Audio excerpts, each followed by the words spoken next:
মহিলাদের দেশের নাগরিক না, তাদের নাগরিক অধিকার আছে না, সেই অধিকার কেন খর্ব করে? এই অধিকার তাকে কে দিয়েছে? কখন বলেছে একটু বলেন তো?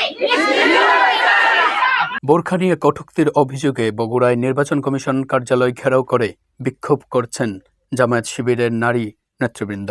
৮ এপ্রিল বুধবার তারা সংগঠিত হয়ে কার্যালয়ের সামনে অবস্থান কর্মসূচি পালন করেন এবং এই ঘটনার তীব্র নিন্দা জানান। কেন বলা হবে হিজাব পরা মহিলারা ভোট দিতে যেতে পারবে না? এ কথা কেন বলা হবে? তাদের নাগরিক অধিকার আছে না, সেই অধিকার কেন খর্ব করে? এই অধিকার তাকে কে দিয়েছে? বিক্ষোভে অংশ নেওয়া নেতৃবৃন্দ বলেন, ধর্মীয় পোশাক নিয়ে কটূক্তি গ্রহণযোগ্য নয় এবং দায়ীদের বিরুদ্ধে দ্রুত ব্যবস্থা নেয়ার দাবি জানান তারা। মুসলিম হয়ে কেন কথা বলবে? তিনি কি ইহুদি না খ্রিস্টান? সেটা কেন পর্দা করতে নিষেধ করেন?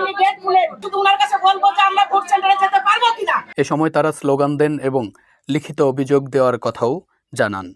হিজাব পরা মহিলারা ভোট দিতে যেতে পারবে না কেন? প্রতিবাদ সমাবেশ থেকে বক্তারা বলেন, ভবিষ্যতে এ ধরনের মন্তব্য থেকে বিরত থাকার আহ্বান জানানো হচ্ছে, অন্যথায় আরও কঠোর কর্মসূচি দেওয়ার হুঁশিয়ারিও তারা দেন। বিক্ষোভ শেষে প্রতিনিধি দল নির্বাচন কমিশনের সংশ্লিষ্ট কর্মকর্তাদের কাছে স্মারকলিপি প্রদান করেন। আপনি এমন ব্যবস্থা নেবেন পরবর্তীতে এইরকম আচরণবিধি লঙ্ঘন করতে কেউ যেন কোনো দলের প্রার্থী যেন সাহস না পায়। নির্বিঘ্নে ভোট দিতে যাবে। জি, আমরা আশাবাদী এবং আপনার প্রতি আশ্বস্ত হয়ে আমরা ফিরে যাচ্ছি। আপনার নির্বিঘ্নে ভোট দিতে যান ইনশাআল্লাহ। স্পেশাল ম্যাজিস্ট্রেটের 3টা কমিটি আছে আমাদের, ওরা কাজ করবে। প্রিজাইডিং অফিসারের যে তালিকা